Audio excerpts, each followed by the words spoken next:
Hello दोस्तों, नमस्ते, प्रणाम। कैसे हैं आप सब? ऐसा करते हैं अच्छे होंगे, अच्छे रहेंगे। और देख सकते हैं आज हम कहाँ आए हैं। और ये सब कूड़े देख कूड़ा उड़ा है। देखिए दोस्तों, माह रहते हैं और पीछे के कैमरा करके दिखाते हैं और कौन कौन है हमारे साथ। दोस्तों देख सकते हैं हमारे साथ हमारे दीदी पूजा दी और दोनों देख सकते हैं रेलवे पर कैसे साइकिल पार कर रहे हैं। और हम है वीडियो बना रहे हैं दोस्तों। ये देखिए, तो आप लोग के गाना सुना है रेलवे वाला। तो देख सकते हैं यहाँ दोस्तों देख सकते हैं हमको छोड़ के हमारे दीदी कहाँ भाग रहे हैं। आप लोग को बताते हैं, ठीक है।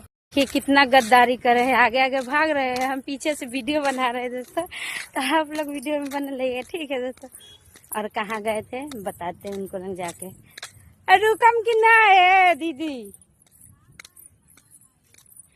छा में। तो दोस्तों आप लोग बना लेगा वीडियो।